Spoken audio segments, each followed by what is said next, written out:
PM. And we do have one board member absent and one board member, Mary, joining us online. And first order of business is Pledge of Allegiance.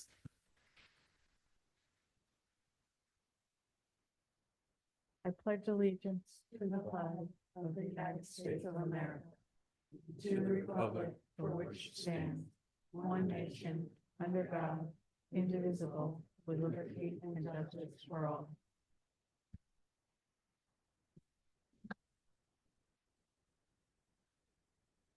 So we have a bunch of minutes to approve right now. The first one is the regular meeting minutes for February 18th. I'd entertain a motion to approve those minutes. So moved. Motion made by Gary, Second. seconded by Paula. Any discussion? All those in favor, please indicate by raising your hand. It's unanimous. Thank you. Then we have some special meeting minutes to approve. Special meeting minutes for the budget workshop that we held on February 18th. So moved. Motion made by Mark, Second. seconded by Brendan. Any discussion? All those in favor, please indicate by raising your hand. Okay, it's unanimous. I'll entertain a motion for the special virtual meeting that we had on February 27th. So moved. Motion made by Brendan, seconded by Katina. Any further discussion? All those in favor, please indicate by raising your hand. It's unanimous. Okay, and finally, we had the second budget workshop on March 4th, which was a special meeting. Could I get a motion on that? So moved. Motion made by Mark, Second. seconded by Brendan. All those in favor, oh, any discussion? All those in favor, please indicate by raising your hand. Okay, unanimous. Thank you. And now we're on to public comment. Is there anybody who would like to speak during public comment? Either online, who we can't see, if you need to speak up if you want to speak, or in here. It looks like everybody in the audience is really here for a part of the agenda, so I guess we'll hear you then. Board chairs report. I just wanted to bring to the board's attention that in your packet is the continued the outline for the rest of what we've done so far around the superintendent's evaluation and where we're going between now and the end of the year. The dates sync up with what is in Dr. Gamero's contract. So I just want to bring to the board's attention that we will need to schedule some meeting time during the month of April and use our tool that we've all agreed upon to conduct the evaluation. Dr. Gamero will meet with us and present information to us that sort of provides evidence of how things have moved forward to meet the goals and that we've all agreed upon, that we've agreed upon with Dr. Gamero. And then the board needs to give Dr. Gamero preliminary evaluation by May 1st, and then we go forward and meet with her and talk with her and talk amongst ourselves. So board members should be prepared for us to start that process in earnest in April and get it resolved on the timeline that's in the calendar. And if you have any questions about that? Yes, Katina? Are the dates in the document, the dates that we're meeting or the dates that we're going to be doing the report The dates that we're meeting are not decided. Oh, That's what okay, I'm thank going you. to need to canvass the board and work with you all to figure out dates that we can meet, because those are executive session meetings when we're doing a personnel matter like that. Mhm. We don't meet in public, so we'll have to figure all that out. And I will be negotiating with all of you because it's really hard to find time for all of us to meet. Any other questions? And I just want to add one other thing to to my report. I've been trying in earnest, and Lauren has helped me and Dr. Gamero to try to figure out when CABE, the Connecticut Association of Boards of Education, is providing training for new board members, which they're required under state statute to participate in within their first year of getting elected and starting to serve on the board. We've been informed by CABE that there are no sessions scheduled at this point in time, which is really troublesome, but they are willing to come to the district and do like an hour and a half in-person training with us. All new board members will be, I'll have to work with all the new board members to figure out when they are available to do that hour and a half long training. And once we get that scheduled, I also will, it's also been recommended that current board members that have already gone through training or been on the board for a while can also attend. So I think what we'll try to do is schedule at a time when we can open it up to everybody, because it's always helpful. So that will probably be happening after we get through the budget season.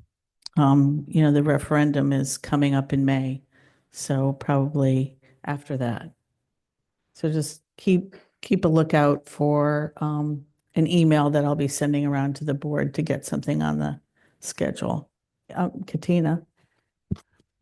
Crazy idea, but could that training be like a workshop on one of the Board of Education meetings? So we are all here at the same time and we don't have to schedule more meetings.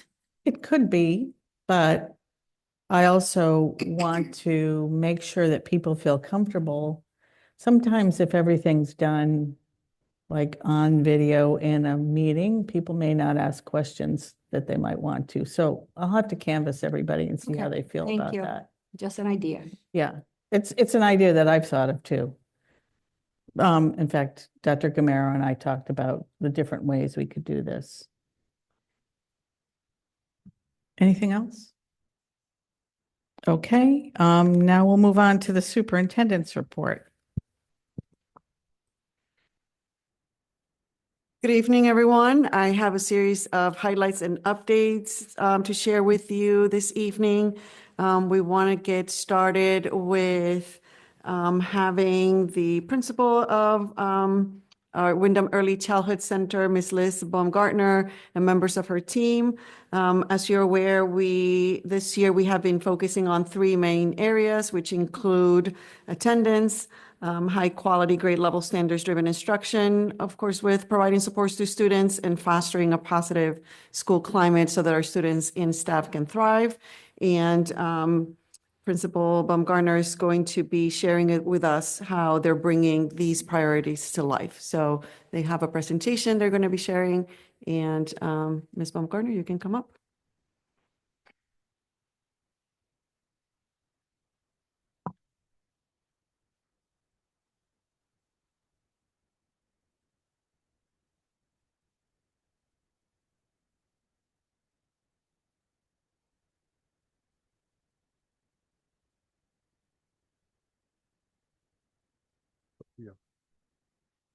Let's get up the puppy. Let's get up the puppy. Come on, puppy. Come on, puppy, get up. Can you hear me? Okay. So obviously our age group, it's a little late for them. So I would have loved to have our little toddlers here. But instead I have videos and voice memos for you to view on our incredible school. So this is bringing our priorities to life, a year focused on culture, climate, family partnerships, and strong early learning experiences. And those are some of the pictures from some of the events that we've had in our school this year.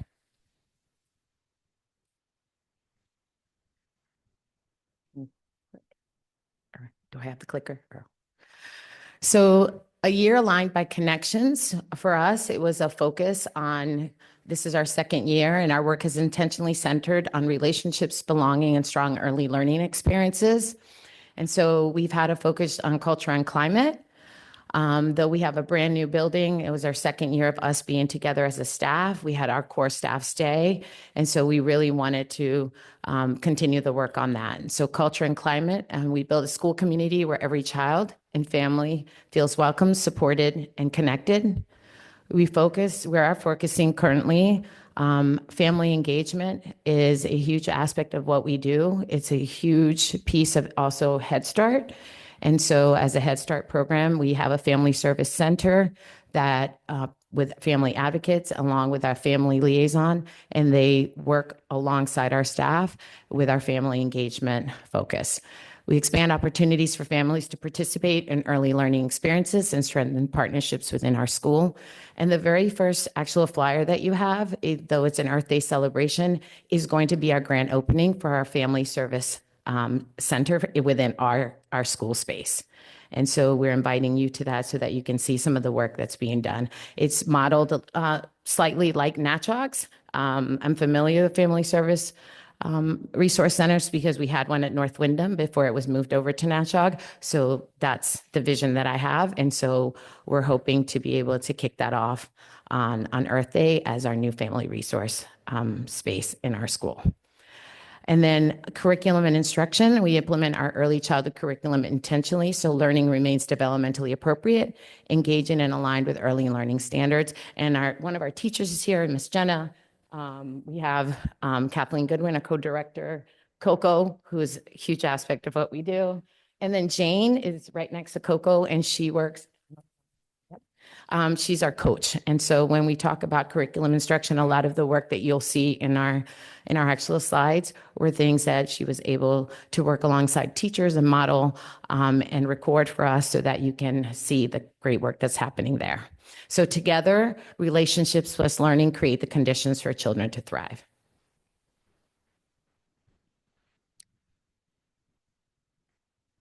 So connections.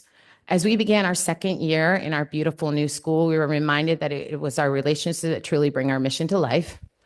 So this focus has been in every one of my weeklies every week that I send out to staff. It's part of what we post. It's part of what we talked about. So with children, every interaction, so our connections are with children, with families, with each other, with the community. So every interaction builds trust, sparks curiosity, and lays the foundation for lifelong learning. With our families, we partner with parents and caregivers as their child's first and most important teacher. And with each other, this is within our school staff. Collaborate, respect, and shared expertise makes us stronger as professional learning community. And with the community, that's all of the agencies, EastCon, Birth to Three providers, all of those agencies that come and support us, our partnerships that expand opportunities for our children and families, ensure and support beyond the classroom walls. And so together, these connections create the web of support that allows our students to grow, thrive, and succeed. And again, I repeat it over and over because together, relationships plus learning creates the conditions for children to thrive. We say that that's something that we need to always model, and we want to say it over and over again.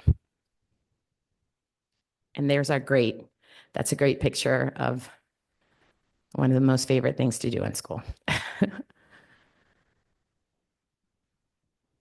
At WECC, our mission is to provide a nurturing, safe, and engaging environment. This is who we are, where every child can grow, learn, and thrive. And as a Head Start program, we're committed to the highest standards of early childhood education, ensuring that every child and family receives the support they need to succeed.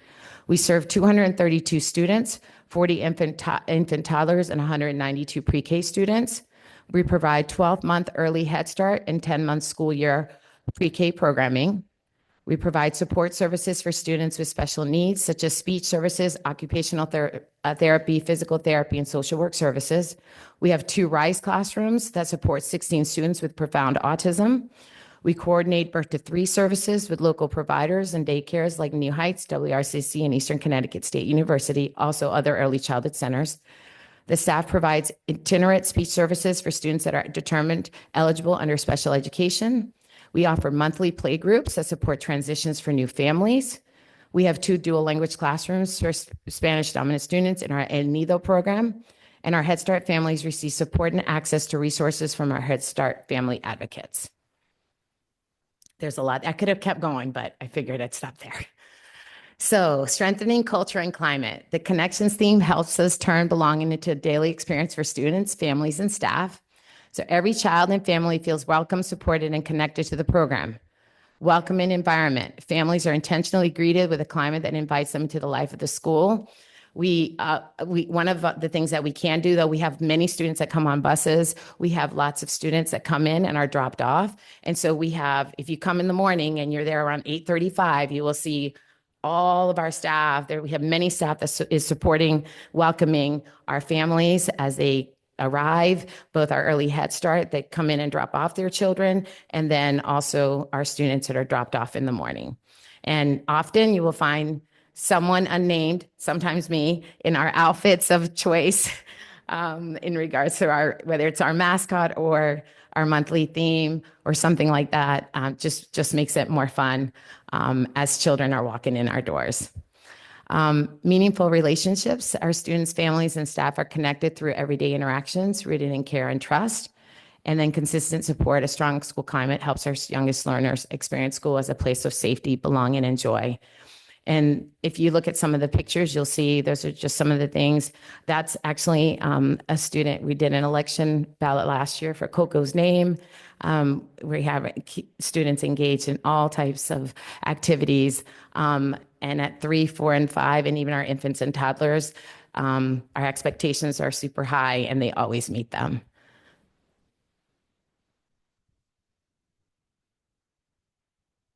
So expanding family and community engagement, we're creating more opportunities for families to participate in their children's early learning and to build strong partnerships with our school.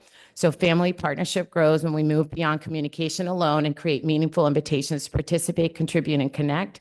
So we have an invite, participate, and partner. And these expanded opportunities help families feel connected to the program, more engaged in their children's learning experiences.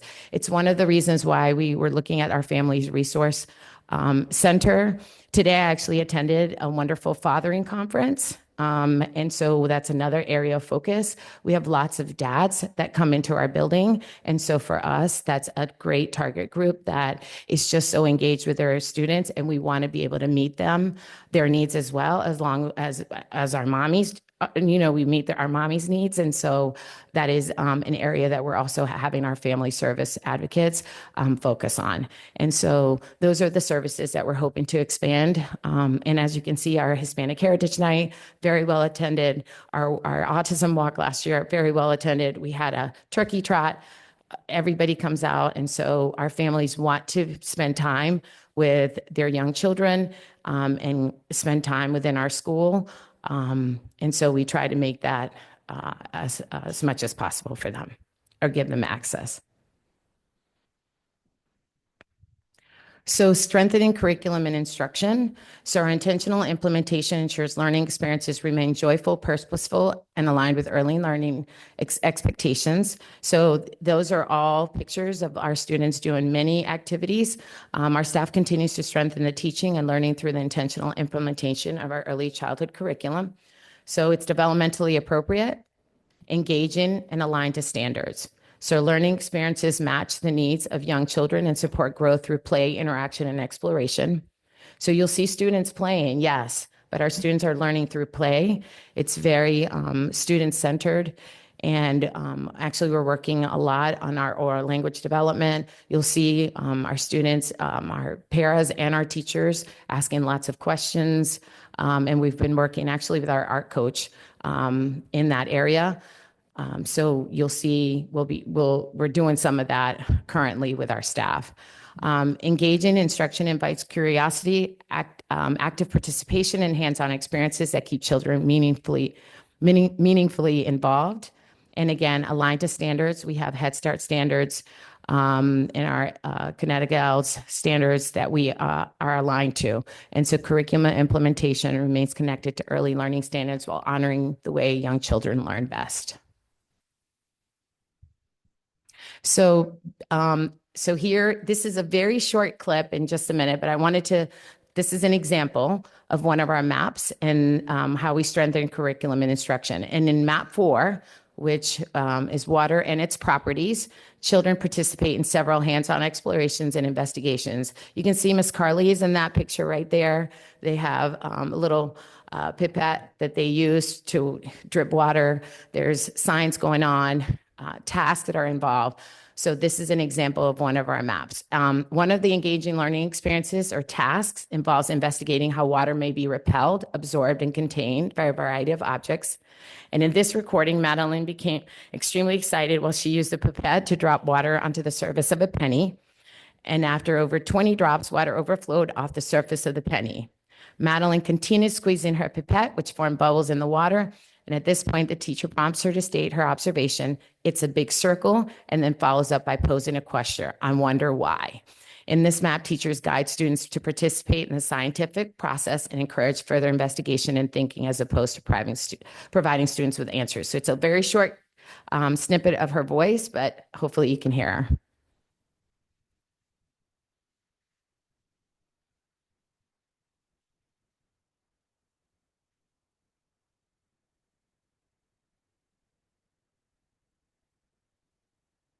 So it's a very short. So you heard the exchange. She was super excited. Her voice is adorable, but she was so engaged, right, in that process. And then the teacher asked that question, I wonder why. And so that then prompts. And so, so that is an example of one of our students, and that is Madeline.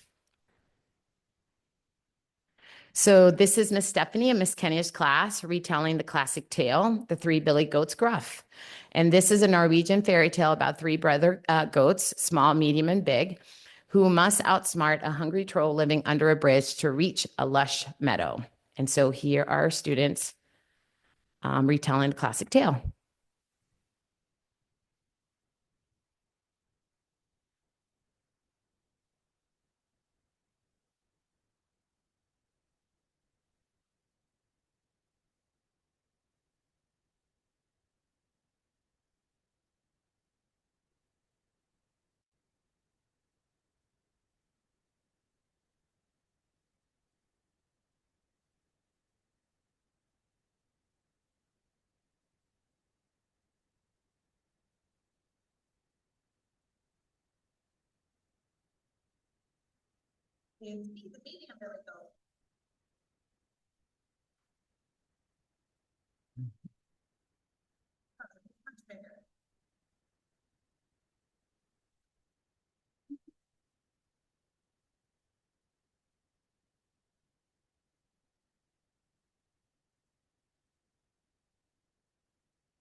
So that's an example of retelling the classic tale. And so they do it through play. And we had many tales by which they enjoyed through that particular map. So that was an example of Miss Stephanie and Miss Kenya's class.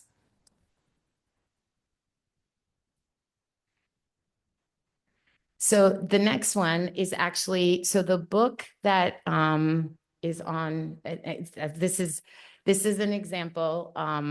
So in map 3, classic tales, understanding ourselves and the world through traditional stories, children listen to a variety of classic tales, including variations on the same classic tale. In Map 3's third engaging learning experience, or the task, teachers work with students and to create their own original classic tale. So that's what you have in front of you. And in 7 of our classrooms, Jane, our academic coach, modeled how she worked with a small group of children to carry out this task.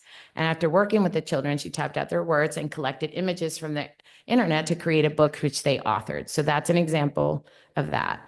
And in this recording, it's a little longer, but I hope that I know if Armani was here, he would say all his entire book. So it's a little bit longer, but I'd like you to hear, this is his original conversation. This is his story. And so, and in this recording, Armani read the book whose story he created with 4 peers. The name of Armani's story is The Bad Wolf Who Becomes a Good Friend. And so this is his very own story.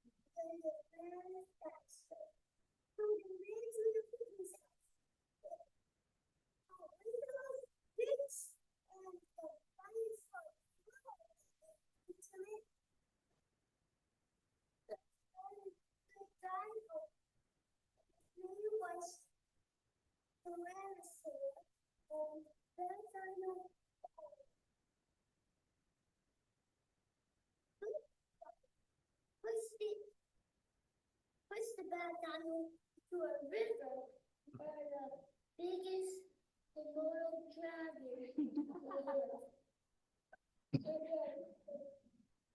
Then he got this roll. And then there's the good dino and the piggy and the little girl and the little pig and the little duck went to the school playground. And they went down the one slide, another slide. The tail of big bad wolf tongue. And then it split the slide into a big wolf and splashed the wolf away. The little wolf went home and then he told his mom he tried to hold the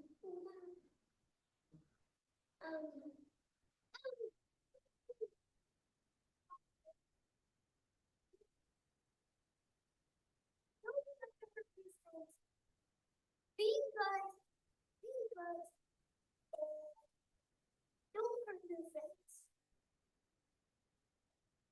So he went to his 4 cars and 4 dinosaurs, and he also watched dino movies on TV.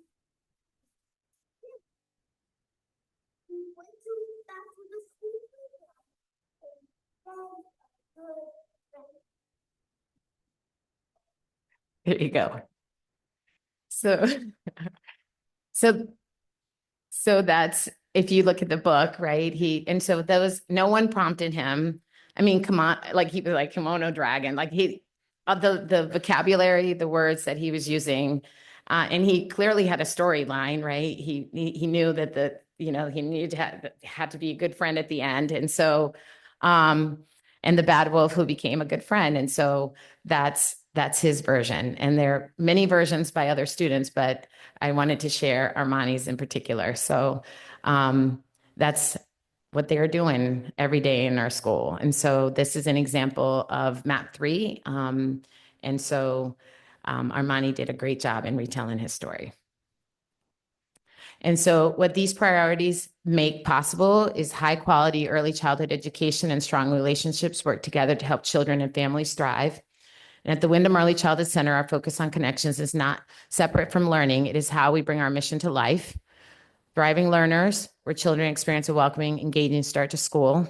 Trusted partnerships, where families feel connected to their child's early learning journey. And strong program foundation, staff work stays aligned around quality care and growth. So again, relationships plus learning plus belonging. And we are the Windham Early Childhood Center. Thank you. Any questions? That was great. Yes, first of all, I just want to thank everybody else who came with you tonight. Appreciate you taking the time out to be here. Especially, you must be nice and toasty warm. Mm.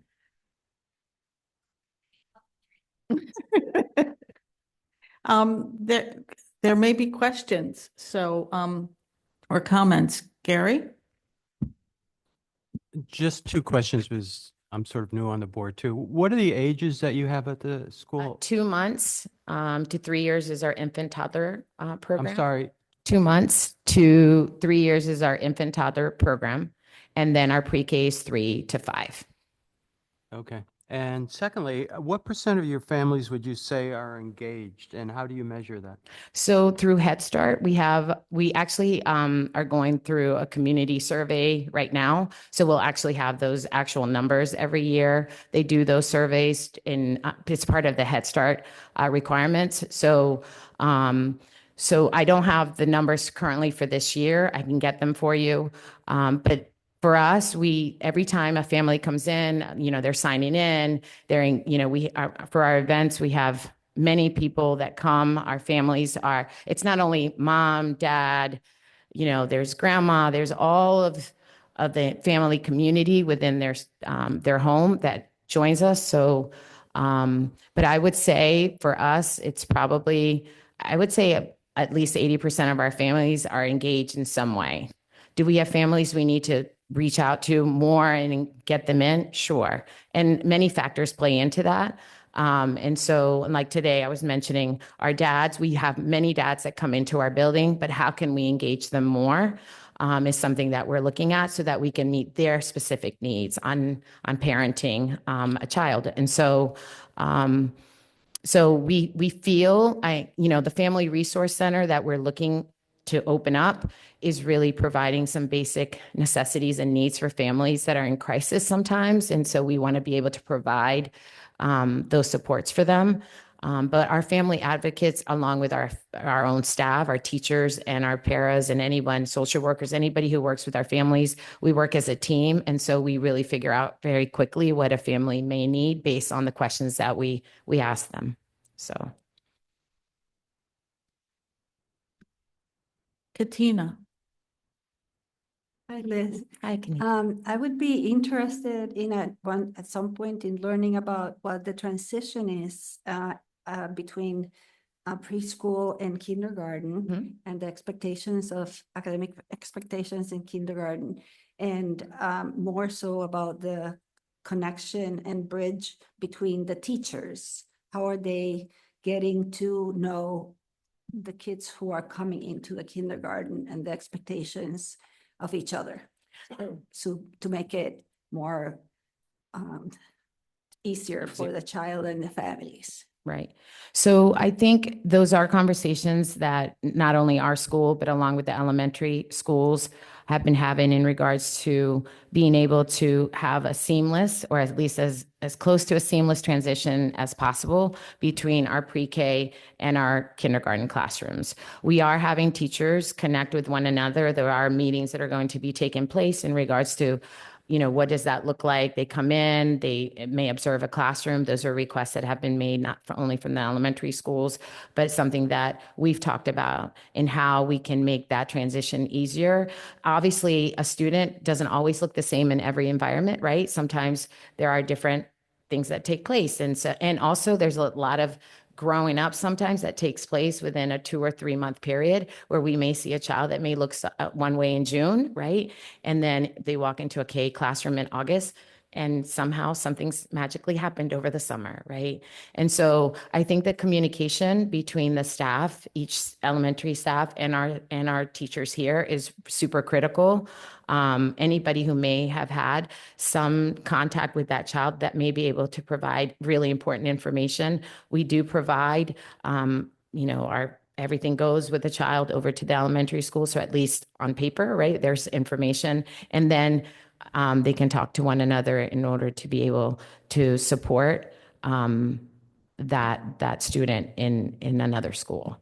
And obviously knowing our families and being able to share and say, hey, I worked so great with Miss So-and-so, this is the teacher over here. And if there's some way we can make that transition easier for a family, then we would do that. Yeah, absolutely. Does anybody else have any comments or questions? Paula? You mentioned it goes to 5 years old. Right. Now, are these students that aren't 5 years old by a certain date and aren't? So we have students, right? Some students may turn 5 right now, right? Mhm. Up until, and then they're obviously kindergarten eligible because they up to September 1st. Then like this year, anybody born in 2021 by September 1st would be eligible for kindergarten. And then September 2nd to December 31st of 2021, if you were born there. This year, there's a waiver eligibility for them to be assessed and then go on. But that's different. Next year that may be a different thing. But so yes, we do have a variation of those ages, and so we do have children that turn 5 prior to them leaving at the end of the school year in June. Might that also be ability as well, or? Yes. Yeah. Anything else? Thank you very much. Thank you. For the whole team coming and sharing and all the work that Thank you. happens Thank you. in WECC. Appreciate it. Thank you. I also want to encourage members of the board to visit WECC. It's really a place of joy. And I really appreciate that our students are learning at high levels, even from such a young age. So, back in the day, at least when I was going to school, the early childhood was more play, not very necessarily much learning, but you walk into WECC and you see learning in every corner. And so it's just very impressive to see, and the staff are amazing. So thank you for everything that you do. And I encourage you to visit because it's a wonderful place. Thank you. You don't need to stay for the rest of the meeting if you have things to do and places to be. We won't be offended if you get up and leave.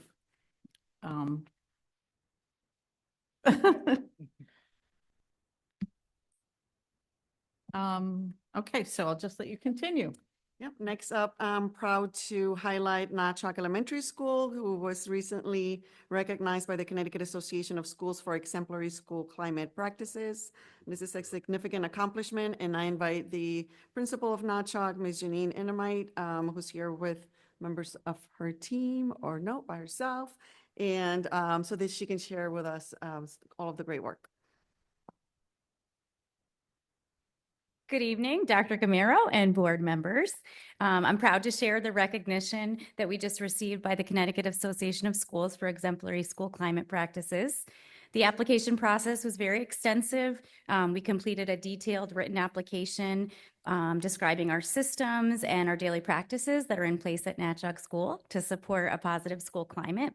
The process required many artifacts and evidence with each question. There were about, I think, 18 questions. It was about a 20-page application that I wrote, and then we had artifacts and evidence to go with each question to prove the evidence for that. The process was very extensive with that piece and then submitting it. And then they also came for a 3-hour site visit to see that, all of these practices were in place.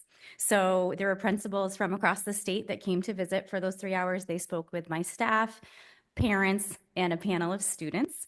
And they saw the evidence that they were looking for and then awarded us with the award. The recognition really reflects the intentional work that we're doing, the entire school community, to create that learning environment where every student is valued, feels safe and connected. Our positive climate is embedded in everything that we do at Natchitoches School, from our responsive classroom practices to the social emotional learning that's very important, and to the strong family partnerships and the communication that we have with families in the community. The award recognizes the collective efforts of everyone that I had just said: our staff, our students, our families, and our community partners who work together with us each, day at Natchog School. We work to really provide a space that students feel that belonging and respect, and where they can thrive in their learning. So we're honored to represent Windham Public Schools in this way with the Connecticut Association of Schools.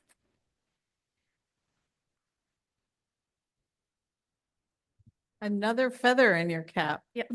at Natchog School, the team's cap, not Yes. just yours. But how was this received at the school?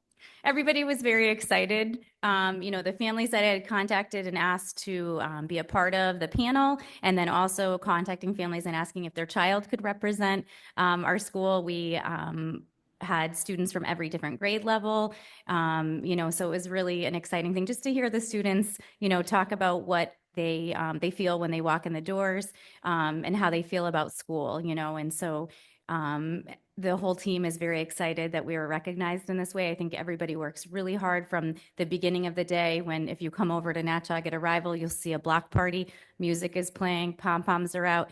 Kids are running, to the doors because they want to get inside after they dance a little bit and say hi to all their, their teachers. And so it starts there and it just never ends. We've worked to build a lunch curriculum. So while the students are in lunch, they're not just eating, but they have intentional time to have conversations. We have conversation starters that we create and have on each of the tables. So students have an opportunity to speak in the language that they choose, and just, something to get that conversation started. Staff model it explicitly for students. And so we've noticed an increase in oral language in some of our Dos Rios classrooms from that. And it creates a structure in the lunchroom that's fun, and that kids they enjoy. So once they've had their conversation starters and they're eating their lunch, then we'll move on to our work of the day, which is the word of the day that the whole school uses for the day, and a math fact of the day. And then we might turn on our YouTube channel and a couple of kids will come up to the microphone and sing one of our songs. So it's just a really fun place that the kids talk about. They enjoy going there, and the staff enjoy going to do lunch duty. And, and that just moves into all the others. Yes. To the other spaces of the building. Channel 8 they had asked if they could come out and film some of our lunch curriculum. So we might see that on the news soon. We're in the works with that. So it's, I think it's a work that everybody is doing, coming together to create that space where students feel like they can belong, and then they can thrive in their learning. Wow, we're really, I can't stop smiling hearing about it. Anybody else have anything they want to ask, or Katina? I'm just going to say a lunch curriculum. Brilliant. Who thought of that? Thank you. Okay, well, thank you very much. Appreciate you coming and sharing the new news with us. Thank you.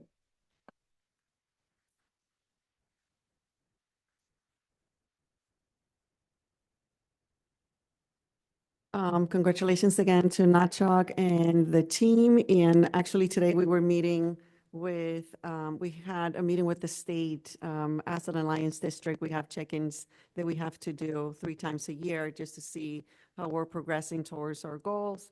And they actually mentioned Natchog and asking us if they could come and visit so they can learn more about all of the great things that are happening in our district. So we'll continue to hear about everything that we're doing that is actually being recognized, not only here in our district, but at the state level. So that is hard work paying off. It is great to see.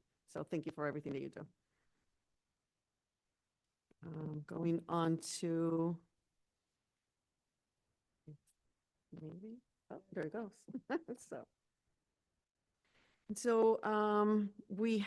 these are some of the pictures of students who had the opportunity to visit the state capitol on March 4th. I had students from the Superintendent Advisory Board, as well as students from Windham Middle School and Windham High School. We had 14 students who visited, and what they visited the Capitol for was to testify and advocate for the passage of Senate Bill number 7, which was an act concerning educational equity to increase the foundation amount in Connecticut's education cost sharing formula. And very small there on the slide, you have our budget. So because part of the funding that we get from the state is that ECS funding, and unfortunately, while we're thankful for the funding that we get, it has been flat funded since 2013, and so the students were advocating for the formula to be revised to account for inflation, to ensure that the funding that we're getting is actually more in alignment with the current needs of educating a child. And so they did an amazing job. You see some of the pictures. They also had the opportunity to meet Senator, let's see, Representative Susan Johnson and our mayor, Tom DeVivo. They had an opportunity to talk to them. And so I'm really appreciative of them taking the time to actually engage with the students. And I also want to thank Senator Meg Flexer because she's also supportive of this bill. And so we're hoping to hear soon whether or not this bill moves forward, but it's important for our students to be engaged in this process because this is what we mean when we say that we want our students to be agents of change. We want their voices to be heard. We want them to be involved in the democratic process. So I was really proud of them, of how they carried themselves with a lot of pride and advocated not only for students in Windham Public Schools, but for students across Connecticut. And so that was amazing to be a part of. Yeah, it was a great day. I mean, it got a lot of press coverage. There were students from other districts in the state up there also, and superintendents all advocating for the districts. Can you share with us a little bit about what the increase would be? It would be like gradually increased over a period of years, Yes, correct? it would be a gradual increase. However, for year one, it would be in the amount of $2,000 over what we're currently getting per pupil, which for us is millions of dollars, right? Who could mean the difference? That could make the difference between having to eliminate programming or reduce staffing and actually staff our schools and have the supports and the resources that our students need to be successful. So it would really be a game changer if this bill was to pass, because then every year there would be an addition of another $1,000 per pupil. And so it would really make a huge difference for us as a district, but also across Connecticut. Senator Flexer, since it's a Senate bill, is one of the co-sponsors of the bill. And Representative Johnson just sent me, a few of us, a note today in town about writing letters to the governor in support of this. Because there's fear that even if the legislature passes it, and it's a priority for the Senate to pass it, but that it may not get over the hurdle of getting support from the governor's office. So I'll share some of that information with board members, and I encourage folks to write letters. Yeah, I mean, the testimony has already happened, but letters might be something we could do, or maybe as a board, we could send a letter as a Board of Education together. So what do folks think of that idea? I would support writing a letter, a joint letter Yeah, sign, I mean, And then on behalf of the. on behalf of the board and also individual ones, yes. And thank you, Katina, for providing testimony Oh, on that you're day as welcome. well. So thank you. Thank you. So these are, as part of the budget process, we want to ensure that we are engaging with our school community for them to learn about what our budget looks like, what is it that our ask is, and what is our funding going towards. And so we have scheduled a series of community forums, both in Spanish and English. We have 2 that are virtual, the first one coming up on March 24th. And that one is in English, and then we have one on March 31st, which is going to be in Spanish. And we are going to be holding 2 in-person sessions, one at Notchog Elementary, where even though it's being held at Notchog, it will be open to anyone from across the district. And we will have it the first half in Spanish and the second half in English. And then we will hold one here on this campus at the Early Childhood Center, again, on April 7th, one in English and one in Spanish as well. The flyers are going out tomorrow morning. We're going to be sharing them through, all of our platforms so that our families are aware of these coming up. I encourage board members to take this information and share it with people in the community. Because if you're not a parent, you won't be getting this, but you may know people who live in town who would benefit and be interested in attending one of these sessions. Gary? You'll be keeping track of how many people actually attend, or? Yes. Okay.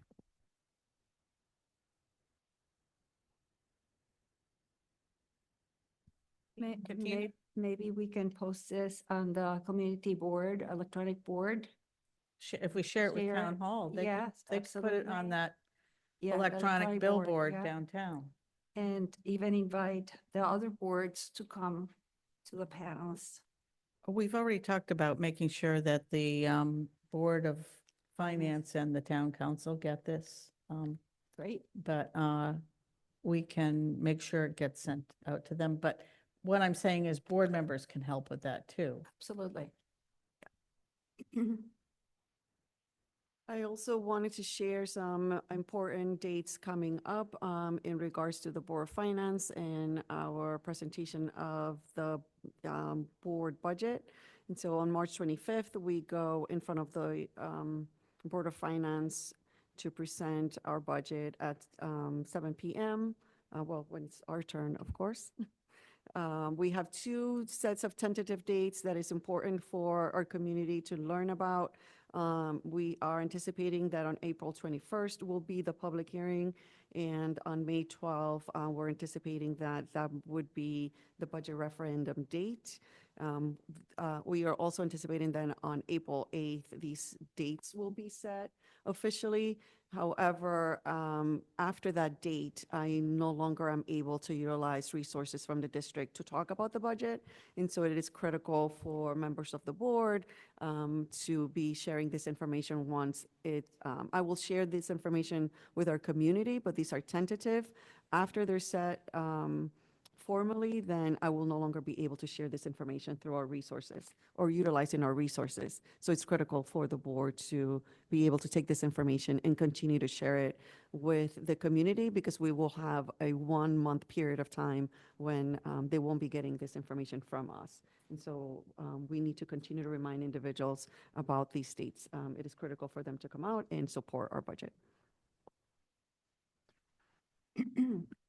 Do people have any questions about that?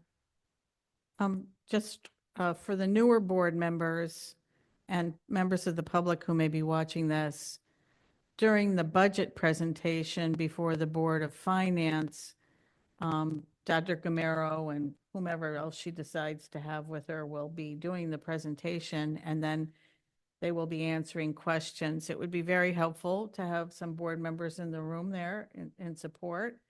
And April 21st, just so the public understands and staff and other people understand, that's the date at which anybody can go give testimony in support of our budget before the Board of Finance.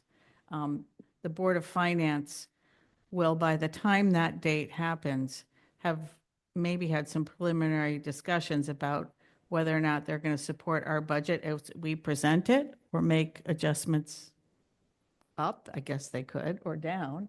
But that night on April 21st is the last chance at making the case for us to get the budget we need, because they can make final decisions after that hearing to set the rate that goes to the referendum.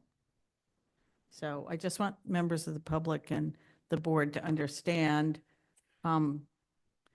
what this process entails and encourage people they know who support our budget to get out on April 21st. Lynn? Yes. Yeah, this is Mary. The May 12th date, if that's the referendum, it's not just at 7 p.m. Isn't it 6 a.m. to 8 p.m.? Or is that something Yes, else? that's a misprint. Thank you. Yeah. And also the Dr. Gomero's mic is very quiet. I can barely hear her when she talks. Oh, I wish you had spoken up sooner. Maybe we could trade mics or Well, something. I can hear her, but it's kind of hard. Okay. Because it's very clear while you're sitting here, but we'll try to figure it out. So, right, there's a typo there. May 12th, the date of the referendum. People can vote anytime from 6 a.m. to 8 p.m. at night. But as Dr. Gamero pointed out, once the Board of Finance officially sets the date for the referendum, we are no longer, as the Windham Public Schools, allowed to advocate. And so it will be up to us board members as individuals to do that.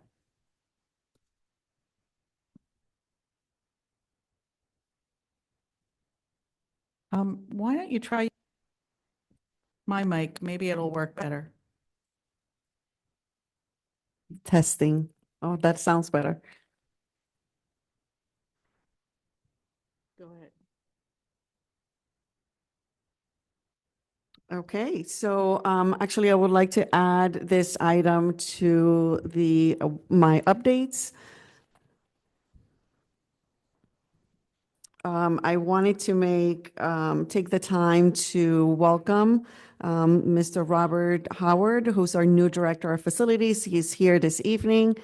Mr. Howard brings experience in facilities management, operations, and supervision across multiple school districts.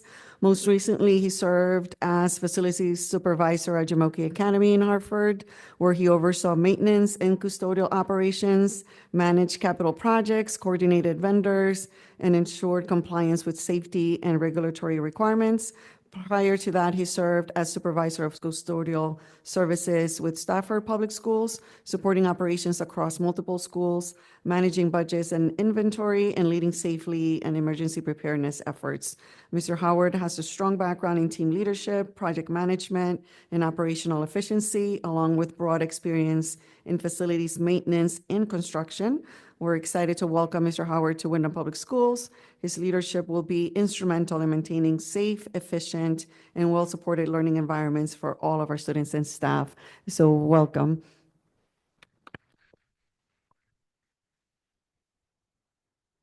You just press the little button. There we go. Yeah. Are we on? There we go.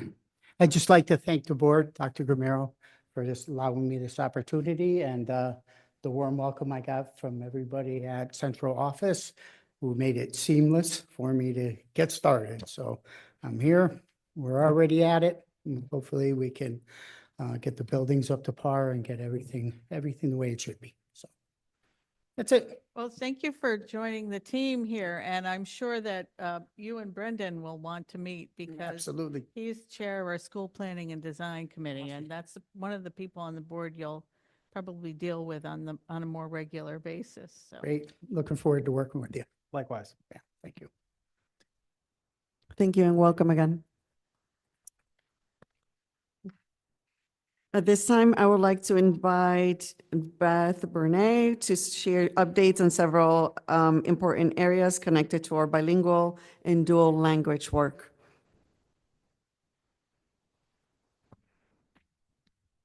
I just left my phone back there. Do you have a certain order? Is there a slide? So I didn't know if you want me to go in a certain order. Oh, just start with the conference? we have MABE, then we go over Jean Romano Scholarship, and then the dual language preschool announcement. Okay. So we were just highlighting here that we hosted the most recent MABE annual conference for dual language education. They had asked us, I think, late summer to host their conference this year. They try to rotate between the tri-state area between Rhode Island and Connecticut and Massachusetts. So we were the hosts this year. We had about 400 guests. That included educators from, there were a few states that were further away, but mostly New York, Connecticut, Massachusetts, Rhode Island. We had 11 sessions presented by our teachers. We had Amy Finsmith earned kind of a Lifetime Achievement Award almost, right, for all of her contributions to dual language education in the region. Dr. Gomero gave opening remarks, and we had a number of student performances, which you'll see the pictures from here. We had students from the high school who had a couple of performances. We had students from all of the K-8 schools joined together in one choir, and their songs were directed by all of our music teachers from across the schools. They each directed a couple of songs. And then we had a teacher performance there, you'll see in the bottom left. Those are high school teachers who performed for us. And yeah, it was quite a show, very smooth. Food services was great in the delivery of lunch. We had mostly positive feedback all day long. So I don't know if you have any questions about that. It was Saturday, March 7th. Yeah, Dr. Gomero wrote us about it. Mhm. Yeah. Yeah. Anybody have any questions for Beth on that? It sounds great. It was a great day, I think. Yeah, long but good. Yeah. I think preschool is next. Jean Romano. Okay, so there was, I wrote a memo for you just to describe the change a bit. I don't want to get too deep into it because it really has to do with the family, but I wanted to update you because we had presented this new scholarship to you, I want to say in October, and you approved it. You sort of went through the formality of approving it, but just to let you know, this is not going to be a Windham High School controlled scholarship. The family, in order to do what they need to do with the money from Jean, they have to use a 501c3. They cannot make a deposit to a municipality. And so that's really the reason for the change. It will still be a Windham High School scholarship available to all of our students, and it will be offered through Dollars for Scholars. So that was the change. Yeah. So we won't have a selection committee and a process here. And they were thankful that we had done a lot of the work to set up for that, but they had to make the change. And then I think Liz Baumgartner beat me to it, but we wanted to announce more formally that the dual language preschool classrooms had officially finished the transition at the start of this year to a one-way model. And I had given you an update, I think last in 2023, that we were going to begin that process. And so that's a multi-step process that we went through to convert from two-way under a lottery to a one-way program that has a different entrance kind of process. What it does mean for us is that more seats in our two dual language classrooms go to students who need more language services and who are just learning English for the first time, rather than giving some seats to English speakers who are learning Spanish as sort of enrichment. We were giving more seats to our students who would become probably English learners in their kindergarten year. And so that there's a change there. The new name for the program we announced kind of officially tonight is El Nido, and Liz talked about it a little bit earlier. She liked it because it went along with her tree logo for the preschool, right? Does anybody have any questions for Beth on that? Yeah. Thank you, Beth. Thank you, Thank you Beth. for all your work. And then Dr. Gomero, back to you. Yes, our last update is regarding Life Touch, is the photography agency that we have been utilizing in some of our schools. There were some concerns that were brought by parents and at least one community member who visited our board meeting last month. So I just wanted to let you know that we engaged in some research, looked at different sources online, and I also consulted with our IT director, Joe Torres, and we really did not find any verified any evidence from law enforcement agencies, the Department of Justice, or any credible news organizations establishing that Life Touch has been involved or connected to any criminal activity related to the Epstein case. They have publicly stated that they have never provided student images to third parties, and they have made a public statement regarding this situation. I included the link on this update, and also we were able to verify that LifeTouch is a signatory for the Student Privacy Pledge. And so it operates in compliance with the Family Educational Rights and Privacy Act. It has confirmed that student images are not shared, sold, or licensed for artificial intelligence or facial recognition technologies. And ourselves as a district, we are committed to ensuring that students are protected, including, their privacy. So the vendors that we work with, they have to comply with the district safety protocols, and that includes visitor procedures, background checks requirements, as applicable. And we also share very limited information that is necessary to facilitate the ordering process, which includes the student name, grade, teacher, and school. We don't share any other information other than that. We know that there are a series of picture days that are already scheduled that, because of contractual obligations, will remain in place. What we want parents to know is that they can choose to have either their child participate in the school photos, or they can opt out. And if they don't want their student to be photographed. And something that we will be doing moving forward is really looking at our vendors, because some of the schools utilize LifeTouch and other schools utilize another vendor. And so we want to look at what our vendors are, and before we engage in any contracts for next school year. And so that is something that we'll be engaging in over the summer months. Thank you for that report. Katina? Thank you, Dr. Romero, for taking the parent concerns seriously and going to the length and depth that you have gone through, and considering other outfits for next year too. Sounds like you guys did an awesome job in investigating this. Thank you. Thank you. Anybody else? Okay, thank you very much. Now we're on to committee reports, and we'll have personnel. Paula, I'm going to hand it over to you. Righty. The Personnel Committee met on February 25th. Had been a couple of months since we had met, once because of December being a very busy month, and then our schedule changing to every other month. We did have a moment of silence for a beloved member of the HR community, Maria Nazario, who had recently passed away. There was no one for public comment. Our HR director, Kimberly Beck, brought us up to date on the number of staffing vacancies, which I'm afraid I don't have the numbers right here, but I believe slides were sent out to committee members, and I can send them out to all. Many of the vacancies were in the area of special ed paraeducators. Kimberly did share with us that there is a new benefits coordinator in HR, which is a major help to that department. It's a new position for HR, but it's not a new position in our staffing. It was a position that moved from the finance department to HR. Also discussed the hiring process in depth. An individual is not just hired on the basis of their skill for the work that they're going to be doing, but also whether or not they're a fit for our district. Included in the process is a performance task to determine how the individual would handle a particular situation related to their work.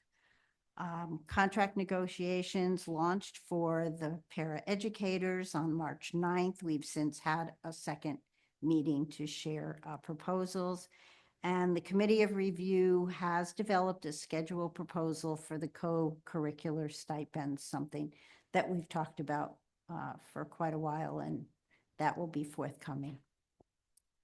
And that's it, unless there are any questions. Any questions or comments?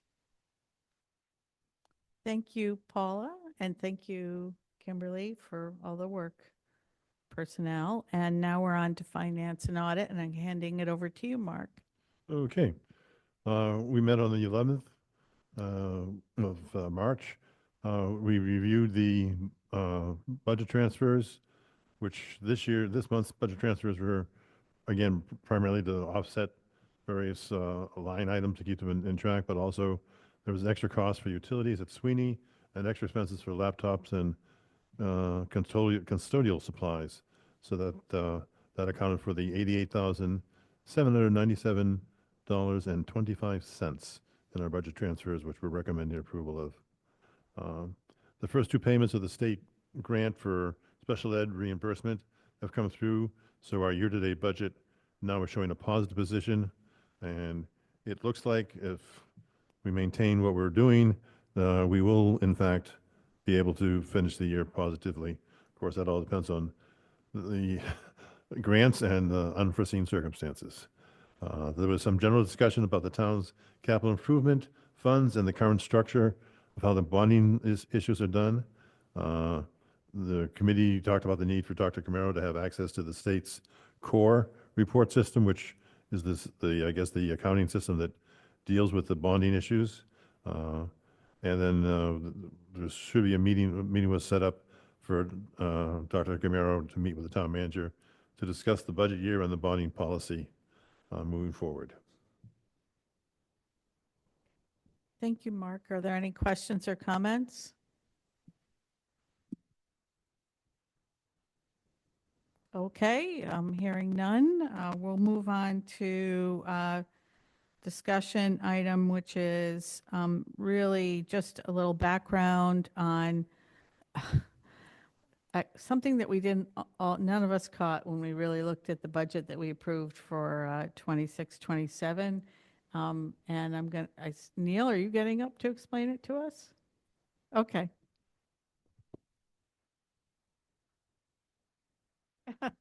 I'll go left. So essentially, the thing that was not caught is we added an extra day of school, which people know where I park, so we don't want that to be the case. So we want to have the proper 180 days of school. So this new calendar reflects that the last day of school is June 15th versus June 16th. That's the only change that is different. Everything else that was presented was accurate, and I apologize for the mistake. We're not trying to cast aspersions here. We're just trying to, oh, Tammy's happy about that, I see online. So anybody have any questions about that? Thanks for making the catch. It would have been better. It's better catching it now than getting into the next school year and having to change things. Agreed. Okay, so with no discussion on that, then we'll move on to action items.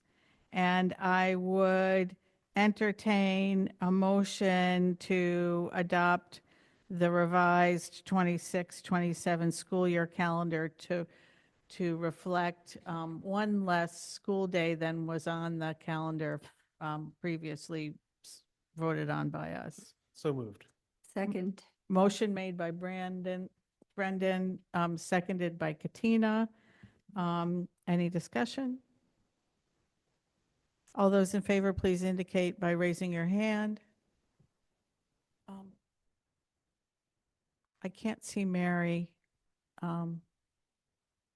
Well, the motion carries, and if Mary gets back on, I'll ask her how she votes. She must have had to step out. Yeah, her camera's off, so. I would entertain a motion to accept the fiscal year 26 State Bilingual Grant Award. Motion made by Katina, seconded by Mark. Any discussion? All those in favor, please indicate by raising your hand. All of us voted except Mary. I would entertain a motion to accept the fiscal year 26 Federal Title III Grant Award. So moved. Motion made by Brendan, Second. seconded by Paula. Any discussion? All those in favor, please indicate by raising your hand. Okay, all of us voted except for Mary.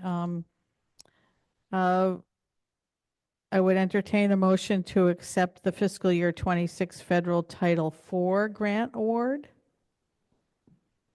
So moved. Motion made by Katina, Second. seconded by Gary. Any further discussion? All those in favor, please indicate by raising your hand. All of us voted except for Mary.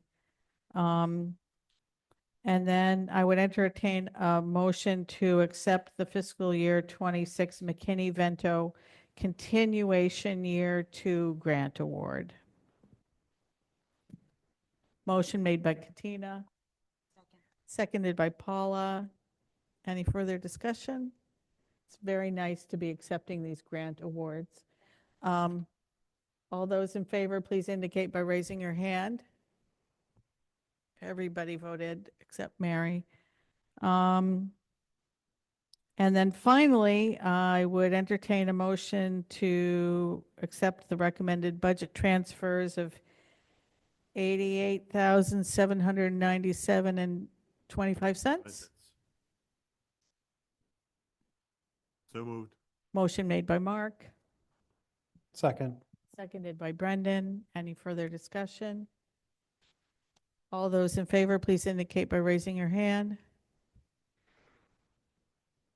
Okay. All of us present in the room voted. And then finally, public comment. Is there anybody who wants to speak during public comment?